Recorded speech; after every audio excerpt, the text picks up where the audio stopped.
Bonjour à tous et bienvenue dans ce nouveau tuto dédié à l'utilisation de MetaMask. Pour ceux qui ne le savent pas déjà, MetaMask est ce que l'on appelle un wallet non custodial, un portefeuille décentralisé permettant d'acheter, de vendre, d'échanger et de conserver vos cryptoactifs de façon sécurisée et anonyme. Non custodial signifie qu'il est auto-hébergé. Vous en êtes le seul propriétaire et le seul à y avoir accès. Cela signifie également que vous seul avez le pouvoir de l'utiliser et d'effectuer des transactions et des signatures avec.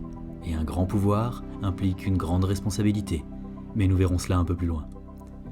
MetaMask, comme d'autres wallets auto-hébergés, permet d'interagir avec des plateformes centralisées et décentralisées. DEX, autres wallets, DeFi, Launchpad, ICO, IDO. Si tous ces mots ressemblent pour vous à du mandarin médiéval, ils sont courants dans la décentralisation, qui offre la possibilité de manipuler ses fonds en toute liberté, sans tiers de confiance, à toute heure et depuis n'importe où. Alors bienvenue dans le monde merveilleux de la cryptosphère, qui débute par l'installation d'un outil majeur, utilisé par plus de 30 millions de personnes dans le monde. Pour commencer, vous pouvez cliquer sur le lien en description, qui vous mènera sur la page officielle de MetaMask. Assurez-vous toujours d'être sur les bons liens, afin d'éviter de télécharger des logiciels malveillants qui mettraient la sécurité de votre capital en danger. Une fois que vous avez cliqué sur le bon lien en description, vous voici sur le site de MetaMask, qui vous propose directement de télécharger l'application. Cliquez alors sur Download Now. MetaMask peut être utilisé sur PC, Mac et même sur mobile. Il se présente sous forme d'une extension utilisable dans votre navigateur internet. Il est possible de l'installer sur Chrome, Firefox, Brave ou encore Edge. De quoi ravir tous les explorateurs de la toile. Cliquez donc sur le support qui vous convient. Quant à moi, je ferai la démonstration sur Chrome. Même sur le Chrome Web Store, où les fausses applications sont légion, pensez toujours à vérifier la provenance du logiciel ou de l'extension que vous choisissez d'installer, et assurez-vous qu'il s'agisse bien de l'application officielle. Une fois cette courte et importante procédure de sécurité effectuée, ajoutez l'extension en cliquant sur « Ajouter à Chrome ». Et vous voilà dans l'antre du renard de la finance. Si celui-ci ne vous quitte pas du regard, ne craignez rien. C'est seulement pour s'assurer que vous ne fassiez pas demi-tour à seulement quelques clics du précieux sésame qui vous ouvrira les portes de la finance décentralisée. Cliquez donc sur Démarrer, si vous l'osez. Vous voici face à deux possibilités. Soit vous avez déjà un wallet MetaMask et on vous propose alors d'importer votre clé privée secrète pour le restaurer et l'utiliser par exemple sur un nouveau device. Ou bien vous êtes tout nouveau, ce qui est notre cas, et il va alors falloir vous créer le vôtre. Cliquez alors sur « Créer un portefeuille ». Voici venu le moment de la création de votre mot de passe. Choisissez-en un unique pour votre wallet, afin d'éviter les piratages trop simples. Faites en sorte qu'il soit suffisamment complexe pour décourager les hackers, mais aussi assez simple pour vous en souvenir, car vous aurez à le renseigner à chaque fois que vous ouvrirez votre MetaMask. Je vous laisse trouver le juste équilibre entre praticité et sécurité. Vous en êtes à l'étape la plus importante de la création de votre wallet, et de loin. MetaMask vous propose une petite vidéo que je vous invite à regarder attentivement, mais je me permettrai de vous en livrer l'essentiel dans ce tuto également. Deux précautions valent mieux qu'une. Il est ici question de votre clé privée, celle qui va bientôt vous être délivrée et qui fait de vous l'unique et absolu propriétaire de votre portefeuille. Comprenez bien que si la blockchain permet une transparence totale, elle est aussi inviolable, et même le plus grand des hackers ou le plus puissant des gouvernements ne pourra jamais avoir accès à vos fonds si vous respectez les règles basiques de sécurité. La première d'entre toutes, et la plus importante, consiste en la conservation, la préservation et la sécurisation de votre clé privée. Qu'est-ce que la clé privée ? L'accès à l'administration de votre wallet. Votre clé privée permet d'installer votre wallet et d'y avoir accès. Certes, il faudra également votre mot de passe pour pouvoir effectuer les transactions, mais un mot de passe est piratable, pas votre clé privée. Sachez que vos fonds ne sont pas détenus sur votre MetaMask, mais sur la blockchain. Comme un coffre sur le réseau, votre MetaMask a la visibilité sur ce coffre, votre clé privée est la seule clé d'accès. Et comme on dit souvent à propos du Bitcoin, votre clé, vos Bitcoins. Pas votre clé, pas vos Bitcoins. Cela signifie que si quelqu'un possède votre clé et vide votre compte, vous n'aurez aucune réclamation possible, pas même légalement. Et il ne vous restera que vos yeux pour pleurer et voir votre MetaMask vidé de son contenu. Il est donc capital de protéger plus que tout le reste votre clé privée. Comment faire et quelles sont les erreurs à éviter ? Tout d'abord, ne stockez pas votre clé privée sur votre ordinateur, votre mobile, sur le cloud ou pire encore, par mail. Évitez toute trace informatique qui pourrait être remontée facilement via Internet ou le vol de votre device. Cela veut donc dire, notez-la manuellement sur papier. Stockez-la dans un endroit sûr, à l'abri des cambrioleurs, mais aussi de l'eau et du feu. Il est même vivement conseillé d'en faire 2 exemplaires placés à 2 endroits différents. Car volé ou perdu, le résultat sera le même. Sans votre clé privée, vous n'aurez plus accès à votre wallet et personne ne pourra vous aider. Ensuite, ne la divulguez jamais, au grand jamais, à qui que ce soit.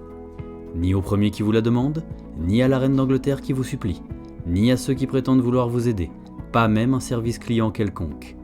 Personne n'aura jamais besoin de votre clé privée, sinon pour vous dérober vos fonds. Rappelez-vous toujours de ça. Prenez très sérieusement en considération ces précieux conseils, et passons à la suite. Munissez-vous d'un papier et d'un crayon, et cliquez sur la partie floutée pour révéler votre clé privée. Et voici. Je suis sûr que vous ne vous attendiez pas à cela, n'est-ce pas ? Pas d'inquiétude, il s'agit bien de votre clé, mais dans une version compréhensible. Une clé privée sous sa vraie forme ressemble à cela. Compliqué à retenir, n'est-ce pas ? Et beaucoup plus sujet aux erreurs lors de son enregistrement. Une suite de mots dont l'association n'a pas de sens est aussi sécurisée et beaucoup plus simple à retranscrire. C'est donc le moment pour vous de noter soigneusement ces 12 mots, en évitant les fautes d'orthographe et en écrivant suffisamment distinctement pour pouvoir vous relire. N'hésitez surtout pas à vous relire 2 fois, pour éviter toute erreur. D'ailleurs, pour les petits malins qui penseraient utiliser cette clé privée pour accéder au wallet de cette vidéo, je tiens à vous assurer que vous n'y trouverez rien. Je ne serais pas très crédible après tout ce laïus sur la sécurité si je commettais un tel impair. Ce wallet ne sera pas détruit car ça n'est pas possible maintenant qu'il est enregistré dans la blockchain, mais il sera juste inutilisé. Une fois fait, cliquez sur Suivant. MetaMask vous demande alors d'entrer votre clé en sélectionnant les mots dans l'ordre. Ceci afin de vérifier que vous ayez bien noté votre phrase. C'est aussi l'occasion pour vous de vous assurer que vous n'avez pas commis d'erreur.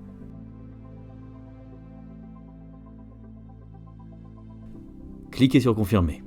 Et voilà. Vous êtes désormais le propriétaire de votre wallet MetaMask. Vous êtes prêt à être votre propre banque, le seul maître de vos transactions. Votre voyage dans le fabuleux univers de la blockchain, de la décentralisation et des cryptoactifs peut maintenant commencer. Mais un chevalier, même avec une épée redoutable, ne saurait aller loin sans apprendre à s'en servir. La deuxième partie de cette vidéo est un bref récap des fonctionnalités de MetaMask.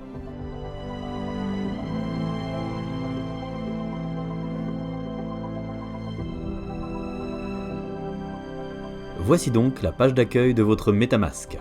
Il faut savoir qu'à la base, ce wallet a été conçu pour fonctionner sur le réseau Ethereum, ou ERC20, afin de profiter de la DeFi, la finance décentralisée. Mais la cryptosphère ne cessant d'évoluer, notre cher renard, et ce n'est pas Darwin qui me contredira, a également dû évoluer pour s'adapter, et d'un wallet Ethereum, MetaMask est devenu un wallet multi-chain, qui intègre de nombreux réseaux. Mais nous y reviendrons plus tard. MetaMask, Meta pour les intimes, peut apparaître dans un onglet de votre navigateur, comme ceci, mais également, et c'est souvent plus simple, via une petite fenêtre au niveau de vos extensions. Je vous invite d'ailleurs à épingler MetaMask à votre barre d'extension pour y accéder plus rapidement. Pour cela, cliquez sur la petite épingle à côté du renard. À partir de maintenant, vous n'aurez plus qu'à cliquer ici pour ouvrir votre wallet. Quelques astuces concernant son utilisation. Avant tout, la clé publique, que vous trouvez ici et que vous pouvez copier simplement en cliquant dessus. La clé publique, à l'inverse de la clé privée, peut et doit être partagée pour recevoir des cryptoactifs. Elle est générée à partir de la clé privée, mais il est impossible de faire le chemin inverse. C'est-à-dire que personne ne peut trouver votre clé privée avec votre clé publique. C'est donc parfaitement sécurisé et vous pouvez la partager sans aucune crainte. Si vous cliquez sur les 3 petits points sur la droite, un menu s'ouvre avec notamment une option « Détails du compte ». Je vous invite à y aller. Vous y trouverez la possibilité de modifier le nom de votre compte. Il faut savoir qu'il est possible de créer plusieurs comptes au sein du même wallet. Il peut être utile de les nommer spécifiquement pour s'y retrouver. Vous pouvez y trouver également à nouveau votre clé publique dans sa version intégrale, ainsi que dans sa version QR code, particulièrement utilisée pour l'application mobile et qui permet de transférer son adresse publique simplement en scannant ce code. Si vous cliquez maintenant sur le rond coloré, vous ouvrez un nouveau menu avec de nouvelles options, comme par exemple la possibilité de créer un autre compte.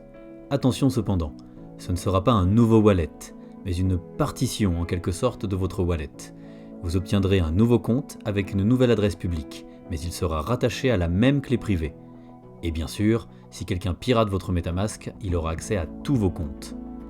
Vous allez me demander, pourquoi donc ? Plusieurs raisons à cela. Pratique, si vous souhaitez organiser au mieux vos comptes et dédier par exemple un compte par type d'investissement, ou bien si vous ne souhaitez pas utiliser votre compte principal et dévoiler votre adresse publique, qui permettrait à n'importe qui d'aller voir ce que vous y faites. Je vous rappelle que la blockchain est totalement transparente, et n'importe quelle transaction est visible par tout le monde. Vous pouvez également créer un compte lié à un cold wallet, comme Ledger, Trezor ou autre. Un cold wallet est un portefeuille hors ligne, hyper sécurisé, mais ça n'est pas le sujet de cette vidéo. En liant votre compte MetaMask à un cold wallet, vous conditionnez toute transaction sortante à l'entrée d'un code PIN sur votre Ledger. Cela signifie que vous doublez la sécurité de votre compte, puisque même si vous vous faites pirater votre Meta, le pirate ne pourra effectuer aucune transaction à moins d'avoir aussi piraté votre Ledger et connaître le code PIN. Autant vous dire que les probabilités sont infimes. C'est la façon la plus sûre d'utiliser un MetaMask. Si vous souhaitez envoyer des cryptoactifs vers un autre wallet, une plateforme ou un exchange, il vous suffit de cliquer sur « Envoyer ». Vous pourrez alors saisir l'adresse du destinataire, plus particulièrement sa clé publique, ou bien scanner directement le QR code et l'adresse sera automatiquement renseignée. Il faut être très attentif, car une erreur dans l'adresse publique du destinataire et vos fonds seront perdus. Prenez l'habitude de vérifier systématiquement 2 fois avant d'envoyer. Pour terminer ce petit récapitulatif des fonctionnalités de base de MetaMask, laissez-moi vous parler du swap. Cet outil vous permet d'échanger des cryptoactifs directement sur MetaMask, plutôt que de passer par des échanges, même décentralisés. Sélectionnez l'asset que vous souhaitez échanger dans la liste que Meta vous propose, entrez le montant, sélectionnez l'asset à recevoir en échange, et le tour est joué. Simple, rapide et efficace. Sachez qu'en réalité ce n'est pas MetaMask qui fournit les liquidités pour l'échange. Il utilise un DEX, un échangeur décentralisé comme Uniswap, SushiSwap ou PancakeSwap pour le réseau BEP20, parmi tant d'autres. Cette fonctionnalité reste utile pour ceux qui veulent rapidement swapper ou qui ne peuvent pas ou ne veulent pas se rendre sur une plateforme pour X raisons. Et voilà, nous avons fait le tour des fonctionnalités de base de MetaMask. Mais vous n'êtes pas encore tout à fait prêt à naviguer dans les eaux décentralisées. La dernière partie de cette vidéo sera consacrée à la configuration de votre wallet.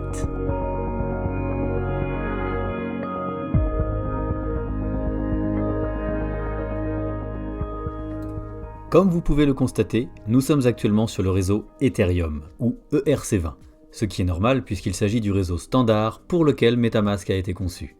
Le token natif du réseau Ethereum est l'Ether. C'est avec ce token que vous payerez les frais de transaction sur le réseau Ethereum, aussi appelé frais de gas. C'est pourquoi il vous faut toujours avoir un peu d'Ether sur votre wallet si vous utilisez ce réseau. Mais Meta a su s'adapter, comme je le disais au début de cette vidéo, et est devenu un wallet multi-chain.